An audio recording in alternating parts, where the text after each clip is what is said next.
Hi everyone, my name's Sharon. I'm a compulsive eater in recovery. I'm abstinent today by the grace of God, as I understand a higher power that's personal to me, by the grace of that higher power and the help of all of you.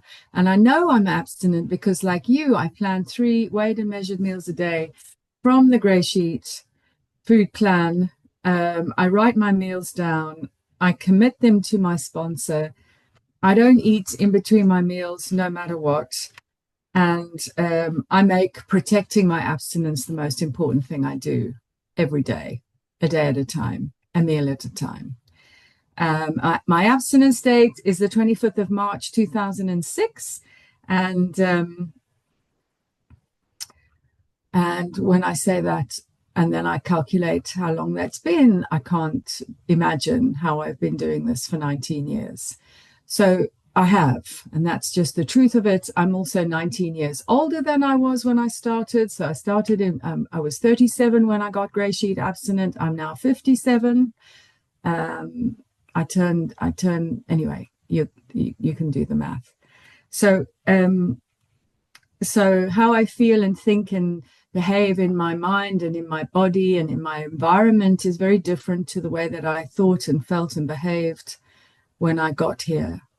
And I was very, very unwell when I arrived in GreySheeters Anonymous. I should have been institutionalized, really, but I got abstinent in the community, if you like, and alongside some professional and medical help I was getting at the same time. And just for identification purposes, by the time I got Grey Sheet Abstinent, I was 5.5 years clean and sober in AA and NA. And I was terrified because AA and NA had taken away the compulsion to drink alcohol and use drugs. And I was using those prayers and that commitment, pleading with a power greater than me to help me to get abstinent from compulsive eating. I fell into Overeaters Anonymous in about the end of my first year of sobriety in AA, and I fell into OA, but and did everything they told me to do. So I got several bits of guidance from different people. They talked about defining my own abstinence, and they talked about that being giving me the dignity of my own choices. And for a compulsive eater of my type, there was nothing dignified about me choosing how I was going to try and stay abstinent by myself. So, off from the very get-go, I was confused in Overeaters Anonymous. Although like I said, I followed the instructions to the best of my ability. I was so desperate at that point. I wanted to kill myself, but but before I did that, I thought I'm going to do this 3 moderate meals a day with nothing in between. It was a suggestion that I avoid the white stuff. And my OA sponsor at the time, God bless her, she just said, you just need to commit 3 moderate meals a day. She said, I don't really care what you eat, as long as you eat 3 moderate meals a day. And there must have been at least been half a dozen different definitions of what a moderate meal looked like in regular OA at the time. And everybody had their own little scientific equation of a calculation of how you work out what a moderate meal looks like. But there wasn't a scale in sight. Anyway, you can imagine how terrified I was when trying that with every will in the world. And this is just my story. I don't speak for anybody except for myself. All I can share is what it was like, what happened, and what it's like now. So I tried, as I said, I'm so desperate for abstinence from compulsive eating. I tried everything that I was told. And I did steps and I did service and I prayed and I did the 3 moderate meals a day. But guess what I was piling my plate with 3 times a day? The foods we don't eat on the Grey Sheet. And I didn't realize that I thought, oh, well, if I wasn't having confectionery and baked goods and Italian stuff, I won't mention specific foods, but you get the idea. And I'm not having frozen carbohydrates, and I'm not having, the stuff that Lucky Packets are full of. So I'm leaving all that bit out. but I'm having whole grain, and I'm having organic, and I'm having unrefined, and all of that. You know, the stuff that the shelves, the whole food shelves, are just creaking under. And so I chose legumes and pulses, of course, and other forms of grains and starches that I thought were what I learned in Grey Sheet are referred to as a category of food called the brown stuff. So I wasn't eating the white stuff, but I was binging on the brown stuff, and I couldn't understand why I wasn't getting any physical recovery. Anyway, and of course, those three moderate meals were my moderate was mountain, and it didn't matter how many times you tried to show me what. Again, I couldn't work it out. And I've learned in GreySheeters Anonymous that not only do I have real difficulty abstaining from compulsive eating if I'm ingesting any form of sugar, grain, or starch, I also have a built-in my eyes can't measure. I cannot, they say, I heard in this fellowship, you can't eyeball a normal portion. Your eyes are broken. And the reason, and I know that is an absolute fact, is simply that I got Grey Sheet Abstinent, and this amazing way of life showed me how to have relationships and how to form partnerships and how to do life as a happy, healthy, normal woman. And I dated in abstinence, and I got married in abstinence, and I have a lot of home entertainment, a lot of friends. Our home is people coming and going the whole time, and I'm constantly preparing. You know, people come for dinner. It's a wonderful celebration. I'm invited to dinner, and I'm often invited to dinner parties, but then asked to cook. The people love Grey Sheet food so much. Anyway, but I don't weigh people's food who are guests of mine. So I just bring stuff to the table. And the other day, my brother said to me, "How many people are you having to dinner?" And I said, 6. He said, "You've prepared enough food for like 15 people." And it didn't even cross my mind. I just thought this was the normal, this is what you do. And of course, that's just one example of how my eyes are broken. And so, and if I dish you up a plate of food and you're not a Grey Sheeter, I will, my husband always says, "Why are you giving me so much food?" Well, it looks like a perfectly normal portion to me. Anyway, you get the picture. So members of Overeaters Anonymous, when I was crying and desperate and on the floor saying this isn't working for me, they said there is another food recovery fellowship which you might want to try. If you want to be slim, because here I was teetering over 200 pounds after 4.5 years of trying the OA way of life. So when people struggle with day ones, trying to get abstinent, I've been there, and because I did everything, and I just kept relapsing over and over again for 4.5 years, trying my best to have 3 moderate meals a day. And then the craving would be triggered because I'd incorporate a brown stuff somewhere. I didn't realize what was happening. The phenomenon of craving was set off, rendering me incapable of managing the quantities I eat. And the next thing I knew, I was back in some form of confectionery or whatever in a nanosecond.